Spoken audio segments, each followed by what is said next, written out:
lugar que é bom pra mim, é onde eu quiser estar. A estrela ainda brilha, ela é quem vai me guiar. Ser guerreira é minha sina, batalhando pra vencer. Tenho voz pra ser ouvida, tenho sonhos pra viver. Não vão mais conseguir me anular, me calar. Ninguém vai me impedir de cantar e lutar. Seja em casa, no campo, na rua ou na praça, chega de mordaça, agora eu vou falar. Porque eu sou mulher pra fazer acontecer. Eu sou uma delas, são elas por elas, ocupando os espaços de poder.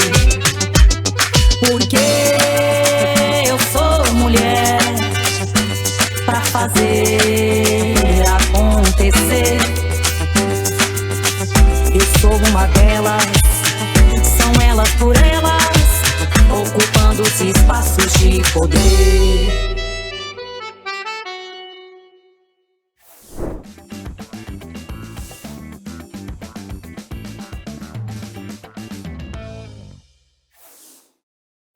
Relembrar um processo de história de 45, 50 anos é relembrar um processo onde as mulheres brasileiras estiveram sempre presentes em momentos cruciais na história do Brasil. Quero agradecer ao programa Elas por Elas por poder falar hoje um pouco daquilo que marcou a minha vida, a vida de milhões de mulheres, que desde 1970 especificamente, construímos uma história que vem desde um momento que foi o processo da ditadura militar, onde a nossa resistência era essencial, e ir para a rua, e aqui eu mostro, por exemplo, uma foto que eram as manifestações que a gente fazia de mulheres na década de 70, onde a gente ousou ir para a rua com todas as temáticas possíveis e imaginárias, desde ações locais de reivindicação, de benefício para as pessoas, as mulheres, os homens, as crianças, os jovens, os trabalhadores, nas periferias de São Paulo, porque foi um período de quase que aquela vinda das pessoas do interior do país, interior do estado, para as grandes cidades. E nas grandes cidades não havia acolhimento, não havia a compreensão de que nós participávamos da sociedade e que esses trabalhadores deviam ser lembrados e considerados nas condições de vida vindas, pobres, sem nada, para que tivessem o trabalho, para que tivessem moradia, transporte, saúde, e todas as outras creches, escolas, etc. Lembrar essa história é ir percebendo no dia a dia o quanto a mulher trabalhadora, quantos trabalhadores se mobilizaram, se organizaram, enfrentaram a ditadura militar, enfrentaram as resistências de generais, especialmente na área do exército, naquela época, inclusive, que não consideravam válidas as nossas reivindicações e que foram terrivelmente reprimidos, homens e mulheres. O que foi muito bom é que nós vínhamos, então, desse movimento social, partimos para a organização de comunidades. Eu venho de comunidades de base, eu venho de um movimento social para que a educação popular tivesse vez e voz, especialmente na atuação das mulheres e dos trabalhadores. Eu fazia parte também dos clubes de mães e dos trabalhadores, a pastoral operária, junto à resistência de dirigentes sindicais que, anos e anos, faziam os acordos com o patronato e jamais defendiam os direitos desses trabalhadores.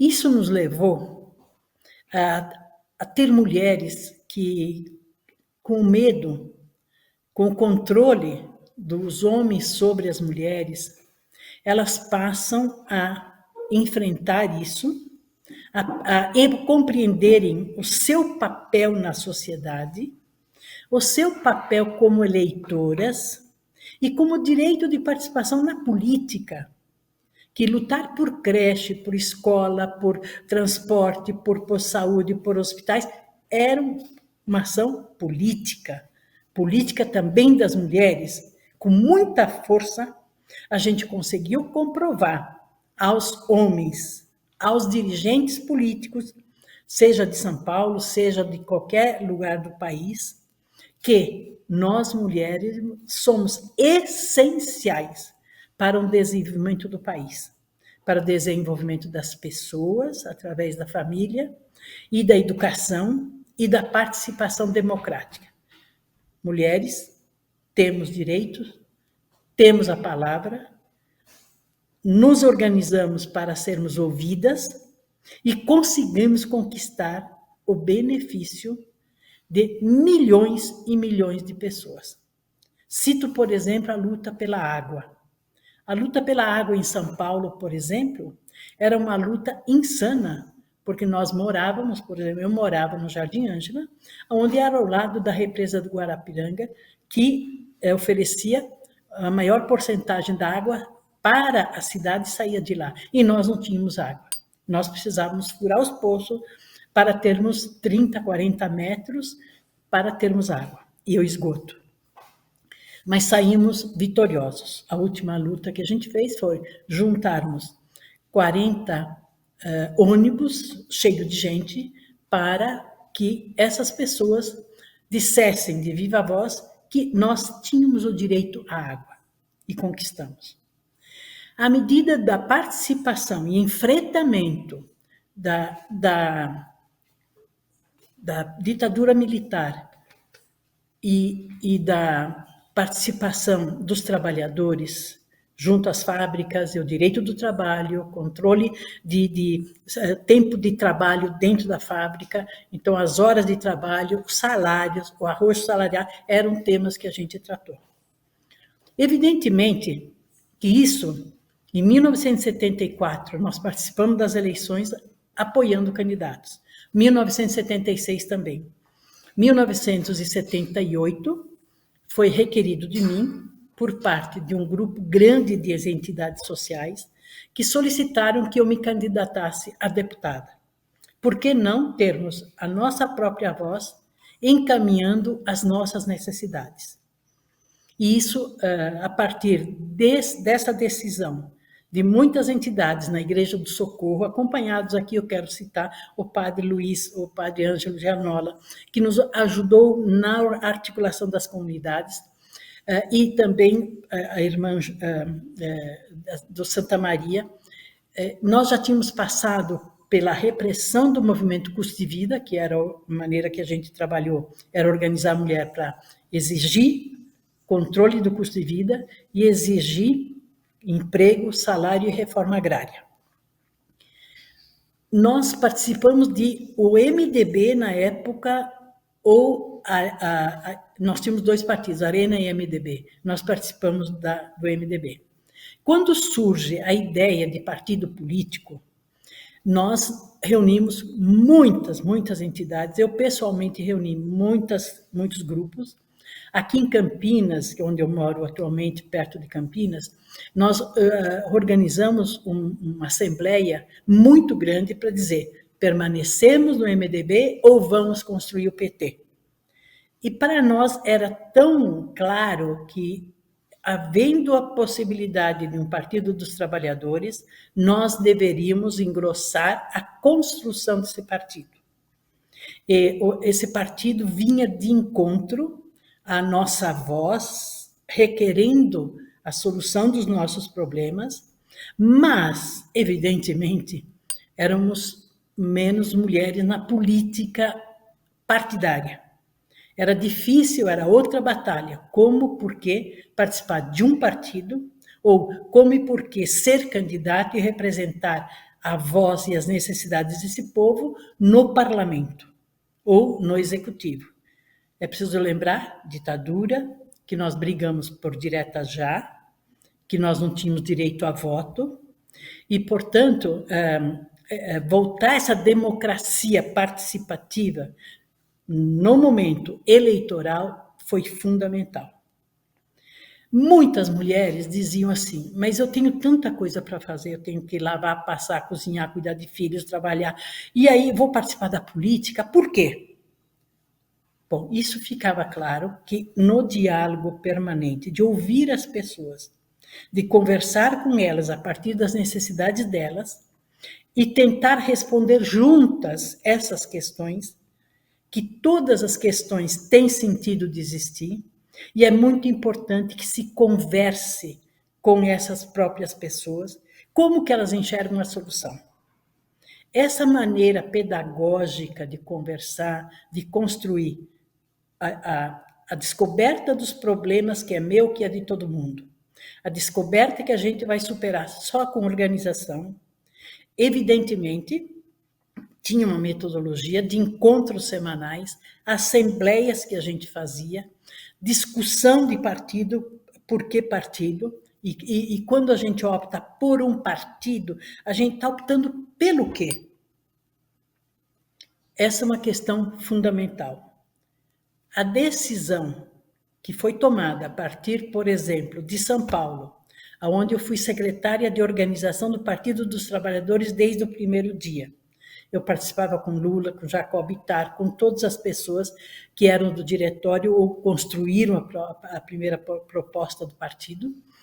Eu fui encarregada de visitar, no mínimo, 120 municípios, ou 130 mais ou menos, para fazer grupos de pessoas que se filiaram, que se organizaram e construíram um núcleo partidário. Eu quero dizer para vocês que nessa época a gente não tinha um tostão. Eu viajava de ônibus, eu viajava e comia nas casas onde as pessoas davam, eu me lembro como nunca, perto de Araçatuba e aquela região, Lins, Andradina, por exemplo, que a gente viajava e ficava o dia inteiro sem se alimentar, porque não havia dinheiro para sustentar isso. Então, as pessoas, as mulheres, os fundadores do PT, que assumiram esse papel, homens e mulheres, na conversa do dia a dia, para construir o pequeno diretório como instrumento da força de mudança, fizeram absolutamente por convicção de que, se a gente se organizasse, a gente conseguiria caminhar e construir uma força de diálogo e de participação. Oi, gente, meu nome é Mônica Valente, eu sou dirigente nacional do Partido dos Trabalhadores e das Trabalhadoras e atualmente respondo pela Secretaria Executiva do Foro de São Paulo, além de ser membro da Executiva Nacional do PT. Mas eu tenho uma trajetória que vem originada do movimento sindical. Eu fui trabalhadora da saúde, me envolvi bastante na luta pelo SUS, na luta pelo direito à sindicalização do setor público da saúde, dos trabalhadores e trabalhadoras da saúde, porque havia uma época que nós éramos proibidos de ter sindicato. Conquistamos isso com a Constituição de 1988. E, desde então, eu, como trabalhadora da saúde, sempre militei em defesa dos nossos direitos, e a gente sempre esteve muito envolvida na luta pelo SUS, do Sistema Único de Saúde, que hoje todo mundo, depois da pandemia, todo mundo reconhece a importância do SUS. E do movimento sindical, do Sindsaúde de São Paulo, fui para a CUT, Central Única dos Trabalhadores, onde lá eu exerci a função de secretária nacional de formação, e de lá passei um tempo no movimento sindical internacional dos trabalhadores e trabalhadoras dos serviços públicos e, desde 2014, sou membro do Diretório Nacional do PT e da Executiva Nacional do PT. Nesses anos, me dediquei à área internacional do nosso partido e agora, nos últimos anos, mais especificamente para a América Latina e Caribe, que é uma região muito importante de luta, de solidariedade, de compartilhamento de ideias que o nosso partido tem. Hoje a gente vai falar um pouquinho aqui nessa aula sobre o tema dos avanços que a gente consegue conquistar a partir do empoderamento das mulheres nas instituições, nos partidos políticos, nos sindicatos, nas organizações, inclusive empresariais dos nossos países, em especial aqui no Brasil, mas também vou mencionar algumas mulheres importantes que ao longo aí dos últimos anos, e especialmente aqui do século XXI, poder contar um pouquinho para vocês todas sobre a importância da gente, por que é importante a gente empoderar mulheres, colocar mulheres em postos de comando nas sociedades onde a gente vive. Primeiro é preciso relatar que hoje, século XXI, nós vivemos desafios muito sérios e muito complexos, porque, especialmente aqui na América Latina, na década de 70 e 80, final da década de 60, 70 e 80, nós vivemos governos autoritários, ditaduras militares que perseguiram pessoas, encarceraram, torturaram, limitaram a ação política, os partidos políticos, os sindicatos, né? E foi no bojo dessa luta pela democracia, especialmente aqui na nossa região, que nós conseguimos conquistar alguns avanços muito importantes. O primeiro deles, obviamente, é a democracia, é a possibilidade que o povo brasileiro, o povo latino-americano tem de se organizar em sindicatos, em partidos políticos, em organizações populares, como o MST, como a CUT, como o próprio Partido dos Trabalhadores e Trabalhadoras. Enfim, a luta pela democracia, ela já foi por si só muito importante para as mulheres, porque um dos graves problemas que nós temos ao longo dessa luta democrática e na luta, vamos dizer assim, por condições melhores de vida para os nossos povos, especialmente para o povo brasileiro, um dos principais desafios é a luta contra a desigualdade. Aqui na nossa região, América Latina e Caribe, e também no Brasil, mas a região latino-americana e caribenha ainda é a região mais desigual do mundo. O que quer dizer isso? Quer dizer que você tem uma concentração de renda muito grande, onde muito poucas pessoas têm muito dinheiro, muito poder, e as grandes maiorias dos nossos povos não tem dinheiro, não tem poder, não tem acesso a serviços públicos na área da saúde, da educação, e a luta contra a desigualdade, ela tem vamos dizer assim, um componente que diz respeito muito de perto às mulheres. Porque todas nós sabemos que quando você não tem acesso a serviços de saúde de qualidade, a escolas de boa qualidade, em tempo integral, por exemplo, ou outros serviços públicos importantes, em primeiro lugar, as atingidas são as mulheres, porque são justamente as mulheres que são aquelas que são consideradas, ou que são consideradas. Não, na verdade, são as mulheres que se ocupam muito mais do bem-estar das famílias, dos filhos e filhas.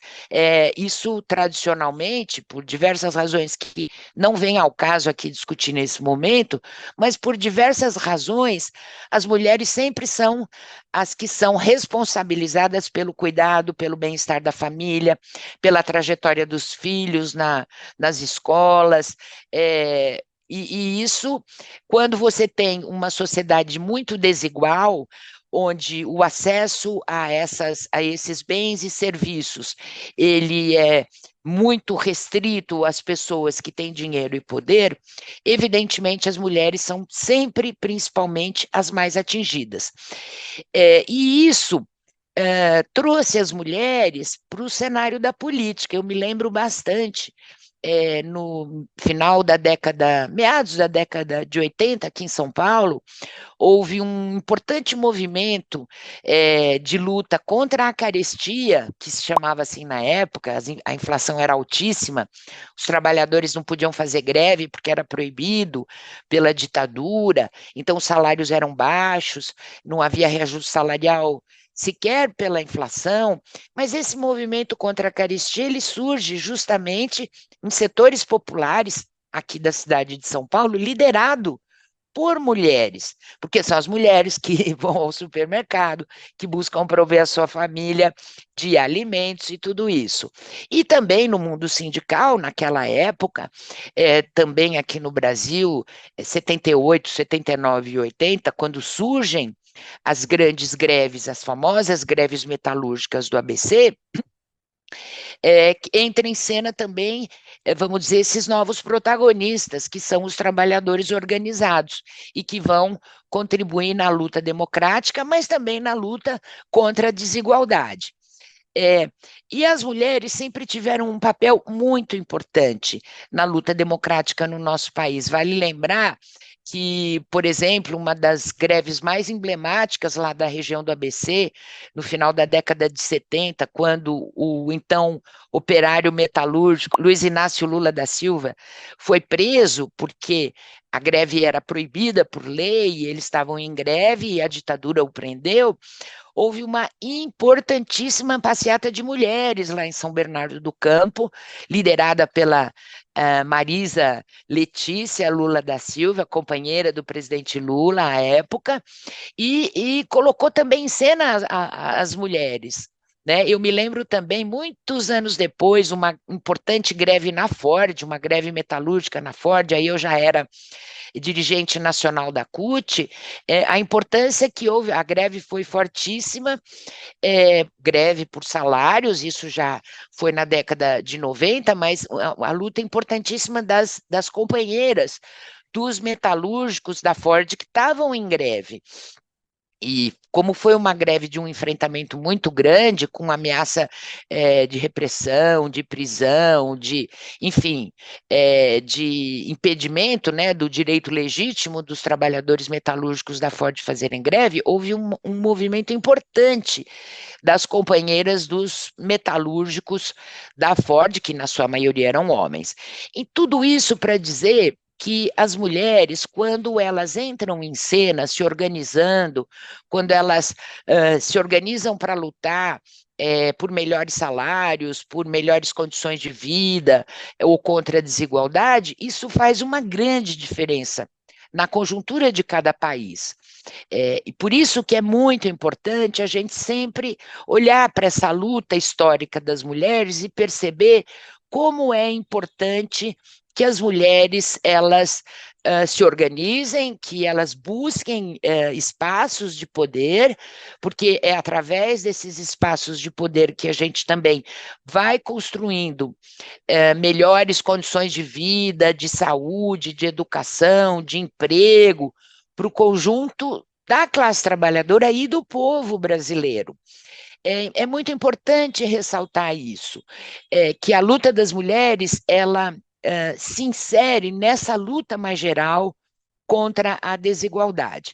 E eu dizia agora há pouco que hoje a gente vive um momento super complexo, onde, desafortunadamente, né, nós assistimos o crescimento da extrema-direita nos nossos países, no mundo todo, mas aqui nos nossos países latino-americanos também isso é uma evidência, né? É um fenômeno que ocorre. E se vocês perceberem, uma das coisas que caracteriza esses governos ou esses setores de extrema-direita é justamente a perseguição a mulheres. É justamente leis e debates políticos e disputa de narrativa contra a autonomia das mulheres, contra os direitos reprodutivos das mulheres, aumenta a violência contra as mulheres, seja a violência doméstica, seja a violência política, justamente porque nesses últimos, desde o meados do início do nosso século, cresceu a extrema-direita e ela cresce. E é importante dizer isso, ela cresce justamente porque abraçando o ideário neoliberal, que é aquele ideário, aquele modelo de sociedade que prevê o Estado mínimo e uma liberdade total para o mercado, para as empresas, e, portanto, isso tem um impacto na vida das pessoas, da maioria dos povos, dos nossos povos, e aqui no Brasil também. Então, esse modelo neoliberal, ele passa a ser defendido, ele passa a ser liderado, melhor dizendo, por setores de extrema-direita. Os setores da direita tradicional, que sempre foram neoliberais, vale lembrar que a gente saiu das ditaduras militares aqui na nossa região, conquistamos o direito à eleição, e nesse processo dos primeiros governos eleitos, no final da década de 80 e na década de 90, foram governos neoliberais, né, com um modelo neoliberal como projeto político, mas eram liderados por setores da direita tradicional, não da extrema-direita. E hoje em dia o cenário é outro. Esses setores mais tradicionais da direita neoliberal, eles quase que minguaram politicamente nos cenários das disputas democráticas. E essa liderança para a implantação do modelo neoliberal, ela passa a ser exercida por esses setores de extrema-direita. Mas esses setores de extrema-direita, para além da defesa desse modelo que penaliza a maioria dos nossos povos, em especial as mulheres e suas famílias, eles trazem como característica, exatamente, entre outras coisas, a perseguição às mulheres, aos nossos direitos reprodutivos, ao nosso direito à autonomia financeira, a ocupação de espaços de poder. Não é à toa que a gente assiste uma perseguição, aqui no Brasil isso está aumentando muito, mas também em outros países, a perseguição a jovens mulheres parlamentares, vereadoras, ou deputadas, ou mesmo senadoras, só pelo fato de serem mulheres, né? Uma perseguição política, a chamada violência de gênero. Simultaneamente há uma espécie de liberalização, entre aspas, de uma violência contra as mulheres, inclusive com o aumento do número de feminicídios. Então, essa característica atual coloca para nós mulheres um desafio muito mais complexo, e não só para nós mulheres, mas para as nossas organizações, nossos sindicatos, partido, movimentos sociais. Quais foram os avanços conquistados pelas mulheres do Partido dos Trabalhadores nesses anos de legislatura, não só da legislatura, mas ocupando os espaços de poder do Executivo, no Legislativo, em todo o Brasil? É um pouquinho sobre isso que é a nossa aula desse projeto incrível, que é o Elas por Elas, que a gente vai debater no dia de hoje. Eu sou Moara Saboia, sou vereadora na cidade de Contagem, fui líder da prefeita Marília Campos, em Contagem por 2 anos e meio, fui da direção nacional do nosso partido e fui presidenta da União Nacional dos Estudantes. E é com essa trajetória de uma militante dos movimentos sociais, de uma dirigente partidária e agora também de uma legisladora, que a gente vem conversar um pouquinho com vocês. Então, sejam muito bem-vindas a todas as mulheres que já foram candidatas, que vão ser candidatas, as mulheres que vão auxiliar outras mulheres que serão candidatas, a todo mundo que vai, de alguma forma, participar desse processo eleitoral que é tão importante para a gente. Dizer, gente, que o projeto Elas por Elas compilou uma série de informações das nossas parlamentares mulheres do PT, incluindo deputadas federais, estaduais, vereadoras. E essas iniciativas abrangem vários temas, isso que é fundamental, As mulheres ocupam a política para falar sobre políticas que atingem diretamente as mulheres, mas quando a vida melhora para as mulheres, em geral, a vida melhora para todo mundo. Nós, hoje, atuamos em temas como assistência social, na educação, na saúde, no controle de preços, na proteção das mulheres em situação de violência, entre vários outros. E eu queria aqui falar muito na perspectiva dos exemplos. Acho que os exemplos são fundamentais para a gente entender da importância da gente ocupar cada um desses espaços. E eu começo citando lá na Assembleia Constituinte, de 1987 a 1988. As mulheres, naquele momento, se organizaram. E a gente sabe que várias vezes, no Congresso Nacional, para a gente conseguir conquistar alguma coisa, é feito um lobby. E a gente sempre olha o lobby nesse lugar, de homens ricos, de mega empresários, que decidem incidir sobre o tema. As mulheres, na Assembleia Constituinte, revolucionaram esse conceito de lobby e criaram o Lobby do Batom, que era um grupo composto por constituinte mulheres. Então, desde a criação da nossa Constituição, as mulheres já se auto-organizaram, se organizaram para incidir, para garantir direitos e uma agenda progressista. Isso é muito importante também dizer, que a nossa luta dentro do espaço legislativo, ela se organiza desde o início a partir de uma agenda progressista e que defendeu vários direitos, garantiu a ampliação da licença maternidade, a igualdade salarial, que já era tema em 88 e volta a ser tema nesse governo Lula 3, para garantir que ela seja efetivada, na proteção contra a discriminação de gênero, entre várias outras coisas. E sigo com os meus exemplos para dizer o quanto é fundamental quando a gente ocupa esse espaço da política para que agendas que todo mundo sabe que são importantes aconteçam, mas para que elas aconteçam de fato, a gente tem que estar incidindo diretamente. Aí eu sempre dou o exemplo da nossa grande companheira Benedita da Silva. Acho que todo mundo conhece a Benedita e conta essa referência de mulher negra, da única governadora do Rio que nunca foi presa ou investigada.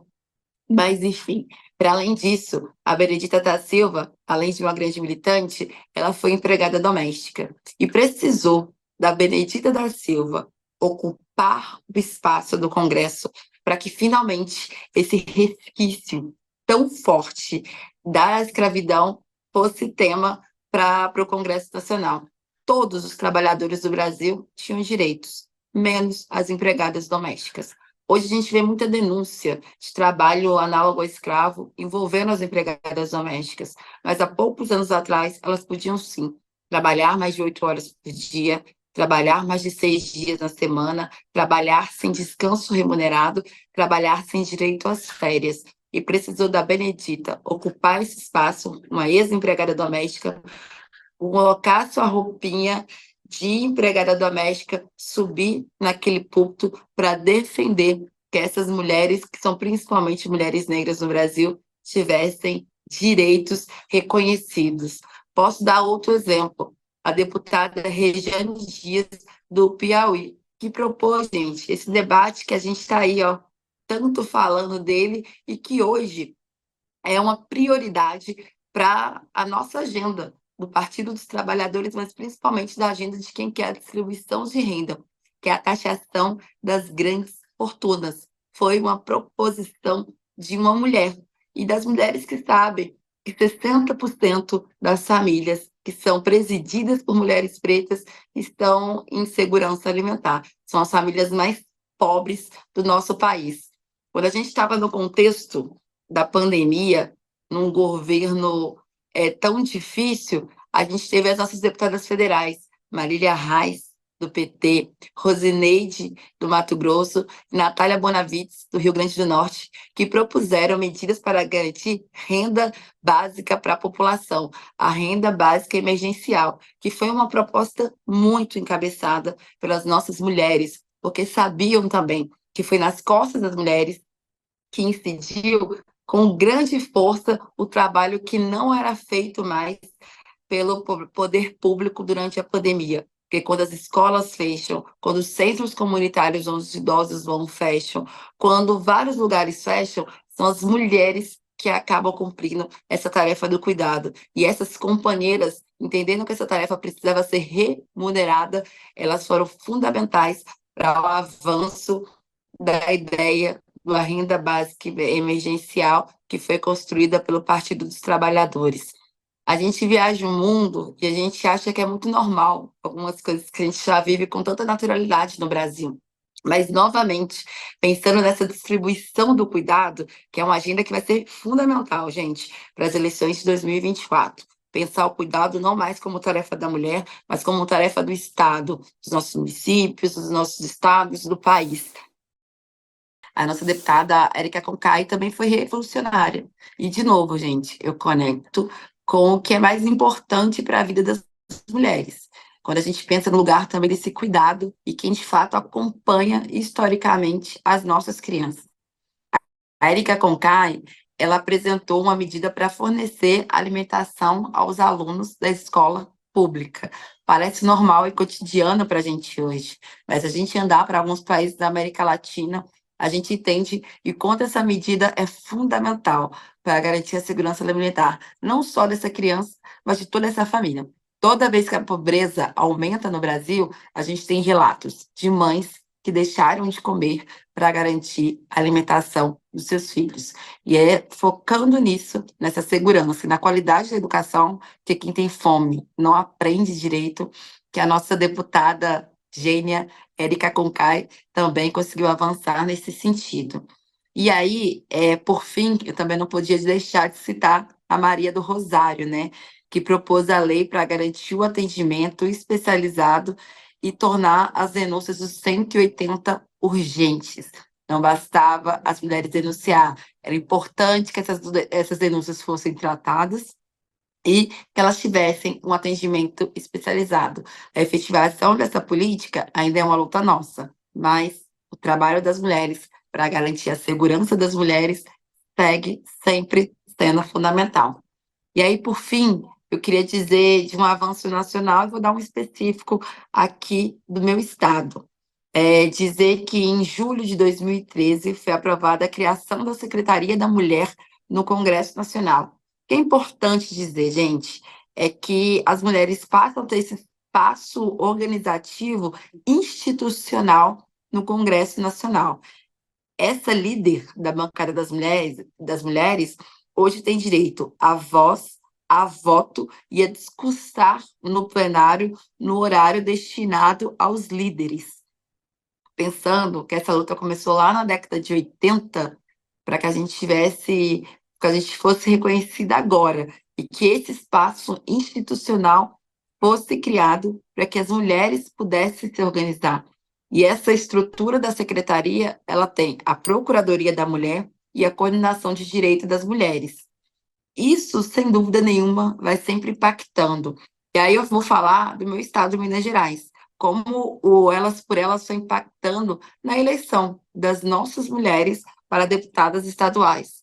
Hoje, a Assembleia de Minas tem 77 deputados e deputadas total. Desses 77, 15 são mulheres. É uma bancada recorde, com a participação fortíssima das mulheres nessa bancada, das mulheres do PT, dessa bancada feminina. Aí você fala, Moara, é muito pouco, mas em 2018 a gente tinha eleito 10 parlamentares, e o ano anterior, em 2014, a gente tinha eleito apenas 5 mulheres parlamentares. Então, a gente avançou muito. E aí eu queria começar a encaminhar para o meu fim para dizer 3 coisas fundamentais. Que o Elas por Elas faz parte de uma estratégia, mas também de um resultado de uma luta muito forte das mulheres, para que o nosso partido, para que o Partido dos Trabalhadores e das Trabalhadoras realmente seja uma síntese do que é a classe trabalhadora brasileira. Por isso, o incentivo a candidaturas femininas, por isso, o Representa, que incentiva a candidatura de pessoas jovens, Por isso que a gente tem um incentivo à candidatura de negros e negras. Por isso que a Secretaria LGBT também faz um incentivo à candidatura da população LGBT. Enfim, e todos os outros segmentos. A gente quer que os nossos parlamentos tenham cada vez mais a cara do povo brasileiro, e não essa distância. Isso é uma tarefa do PT, garantir e incentivar essa ideia, garantir e incentivar essa construção. Olá, companheiras, me apresentando, meu nome é Lília Macena, sou assistente social, sou atualmente a secretária de mobilização do PT de Minas Gerais, também já fui secretária de formação política, sou mãe da Flora e da Luísa, faço parte do coletivo estadual de mulheres do PT de Minas Gerais também. Minha trajetória começou ainda no movimento secundarista, depois, né, a gente foi ali pela juventude do PT, milito também na área ambiental, o primeiro movimento social em que eu me identifiquei, que eu, né, militei foi no movimento ambientalista, então a gente traz na nossa trajetória aí também a pauta ambiental. Então, são essas as áreas que a gente atua, que são muitas, né, que demandam da gente muita organização, disciplina, tempo, mas a gente busca se organizar aí para tentar contribuir o máximo. Bom, como eu falei no começo aqui na minha apresentação, eu sou assistente social, e, bom, e falar de políticas públicas, para mim, é o nosso carro-chefe, né, da assistência social, principalmente das políticas públicas, mas, sem nenhuma dúvida, das sociais, que é para a gente, a menina dos olhos de ouro, porque a gente consegue, de fato, aí, dialogar com a sociedade, de fato, ver o nosso trabalho representado na cônica, né? Bom, tema que a gente vai discutir hoje é a importância da representação feminina na criação de políticas públicas, né? Então, esse é um tema bastante complexo, um tema grande, que a gente vai dar um início aqui, né? Teve outras companheiras que já falaram sobre esse tema, e a gente teria que tem vários momentos, vários assuntos para se debruçar sobre esse tema. Mas eu queria, antes de mais nada, me atentar a alguns projetos, né, do que a gente tem no nosso governo, sobre especificamente o nosso tema, sobre nós, as mulheres, para depois entrar aqui rapidamente, mas muito rapidamente, porque aí teria que ser um outro momento para a gente falar do Plano Nacional, né, de Políticas para as Mulheres, então aí seria um espaço que a gente teria até que dividir em várias vezes para se aprofundar em cada pontozinho ali do Plano Nacional de Política para as Mulheres.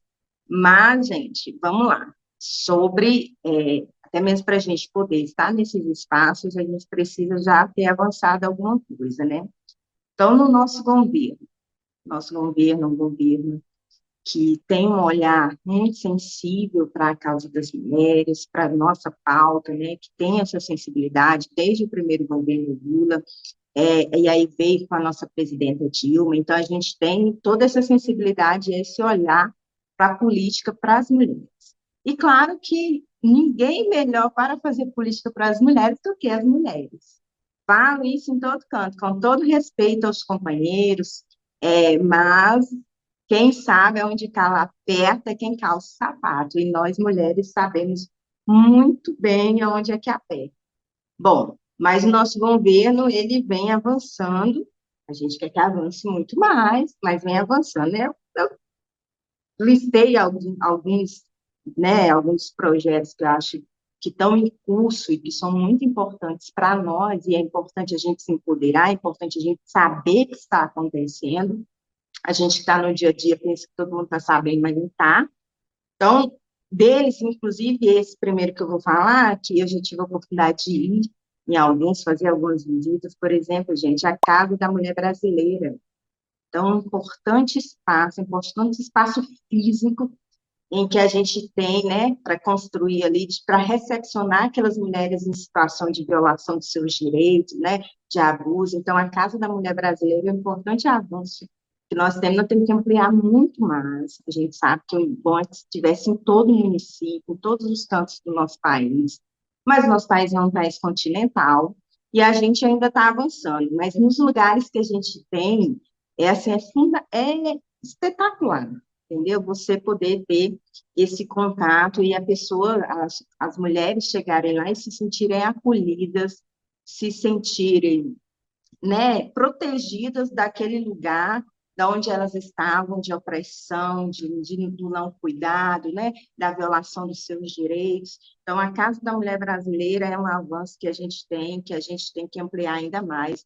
E assim, né, puxando aí, nós temos agora, nesse próximo período, eleições municipais, então a gente já pode começar aí, a cobrar dos nossos candidatos, né, prefeito e prefeitas, que implemente essa política, que coloque no seu município a Casa da Mulher para a gente poder avançar mais.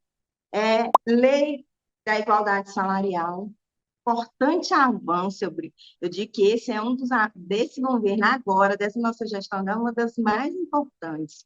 Repito, a gente se qualifica, a gente tem muitas condições, mas quando chega na hora, né, vamos ver, do salário, que é importante para a nossa sobrevivência, até mesmo para a gente continuar se qualificando, para a gente continuar nesses espaços, a gente precisa ganhar, né, gente? Então, infelizmente, a gente tem as mesmas qualificações, ou em algumas situações até mais, mas quando chega na hora da igualdade salarial, infelizmente, fica muito aquém do que a gente merece, e não é nem questão de merecimento mesmo, né? Porque se nós temos as mesmas funções, existemos as mesmas funções, por que não ter salários iguais? Então, esse é um avanço em que a gente vai ter que fiscalizar muito, vai ter que cobrar muito, tá? Porque tem a lei, mas isso não significa, infelizmente, que ela está sendo aplicada em todos os espaços. Então, cabe a gente fiscalizar, já que nós que seremos as beneficiadas, eu tenho certeza que os que não vão ser beneficiados, eles não vão cobrar para a gente, nem vão fiscalizar. Então, é um dever nosso, estar na ponta, fazer essa fiscalização para que, de fato, a lei seja cumprida. Então, é um avanço muito grande. Outro avanço, que é os centros de referência da mulher, também é um pouco parecido com a casa, mas, né, tem as suas diferenças, e também é um avanço significativo, e que eu repito que também tem que ser cobrado agora dos nossos pré-candidatos aí, a prefeitos que estão, para que implemente os centros de referências da mulher, que aí também tem atendimento psicológico, social, jurídico, então a gente consegue ali também fazer uma série de atendimentos para garantia dos direitos das mulheres, né? Então, esse é um importante. E, claro, gente, né, o canal de denúncia 180, que é fundamental, que a gente pode, né, fazer a denúncia, a gente não precisa se identificar, então, é um instrumento que a gente tem que divulgar, tem que, inclusive, passar para as pessoas que você não precisa se identificar, para que não tenha aí receio, né, de fazer a denúncia. A gente tem um destaque aí para o aumento do registro das denúncias, né? Então, isso significa que as pessoas, elas voltaram a ter ali o 180 como um serviço de fácil acesso, que tem contato com a rede de atendimento à mulher vítima de violência, que por isso é também uma das tantas formas de acesso a essa rede de proteção, para além da possibilidade do registro de denúncias, né? Então, não é só a denúncia, nós também passamos a divulgar a questão das outras formas, das outras funções que o 180 também atende, que é a informação, né, sobre direitos, sobre legislações que protegem as mulheres vítimas de violência, e também sobre a rede de atendimento que é mapeada aqui pelo Ligue 180, a rede de atendimento de todo o país. Nós também repassamos essa informação através da nossa central. Então, tudo isso reflete também no aumento aí do número de ligações, que ficou, conforme nós divulgamos, em torno ali de 25,8% em relação ao ano anterior. O 180 ele está em pleno funcionamento e a gente está trabalhando cada dia mais para qualificar melhor o atendimento para toda a sociedade.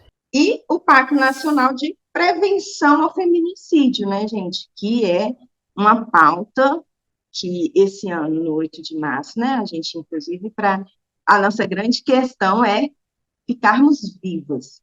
Então, a questão do feminicídio é algo muito, dados muito pesados, e que a gente, com esse pacto, vai conseguir avançar mais, né? A gente tem que prevenir as delegacias das mulheres, a gente tem que ampliar mais ainda, sabemos que tem lugar. Eu que estou aqui em Minas Gerais, por exemplo, sabemos que é um estado gigantesco, o maior estado, com o maior número de municípios no Brasil, então você imagina. Então, você tem delegacias que atendem vários lá, municípios, então você tem só uma pessoa lá, né? Então, a gente precisa ampliar o máximo possível o número de delegacias da mulher para que a gente possa garantir, né, a nossa segurança e que a gente possa estar vivas.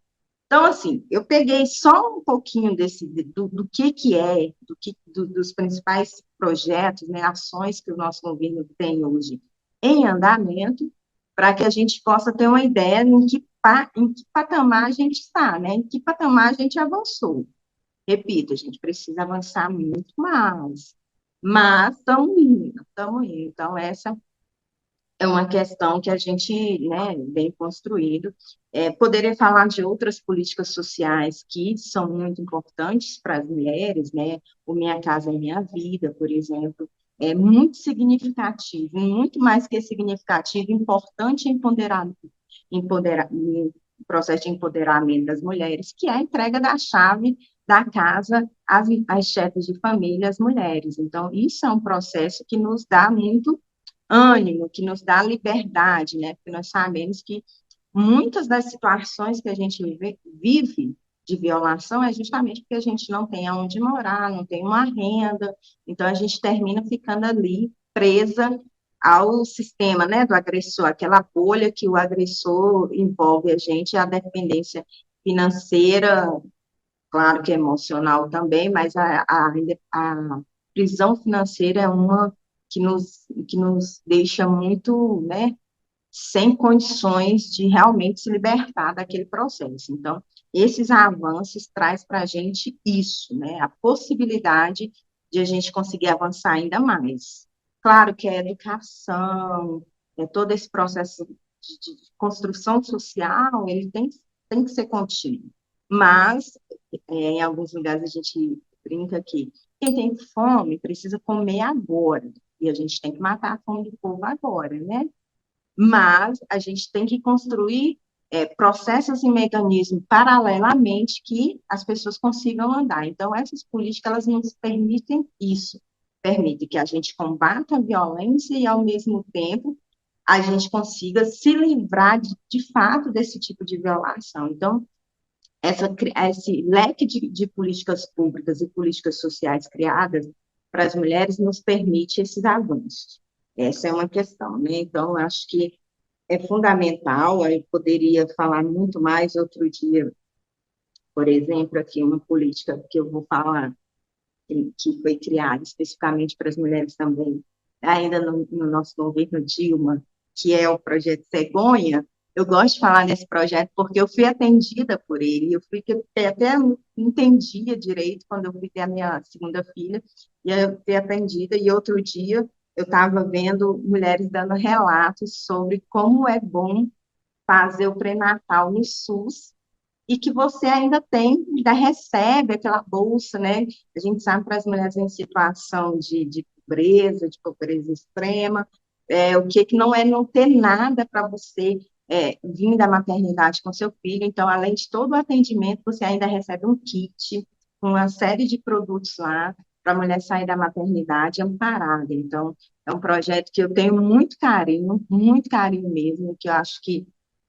isso, para algumas pessoas, podem não significar nada, mas para as mulheres que estão na periferia, para as mulheres que estão mais, né, em uma situação de mais vulnerabilidade, isso é fundamental, você sair daquele espaço que você vem, né, que quem gerou um filho sabe quão difícil é você sair emocionalmente, fisicamente e economicamente, toda, né, um processo todo conjunto ali, então a gente consegue minimamente dar esse suporte para as mulheres. Então, assim, essas são questões que estão colocadas, políticas, que foram pensadas pelas mulheres, construída por mulheres, né, para que, de fato, a gente tivesse algum avanço e a gente está tendo. Repito, vou sempre estar falando que, repito, precisamos avançar mais, muito mais, mas tivemos uma paralisação aí das políticas públicas e nós, mulheres, foram uma das mais atingidas, né, nesse último desgoverno que nós tivemos, mas agora estamos avançando novamente. Na aula de hoje, vimos que a participação das mulheres na política é fundamental para a criação de políticas públicas. Fique ligada e não perca os próximos temas do TV Elas por Elas Formação, que é de segunda a sexta-feira, sempre às 4 da tarde, aqui na TV PT. Reveja esta e outras aulas na playlist TV Elas por Elas Formação, no canal da TV PT no YouTube ou em formato de podcast no Spotify.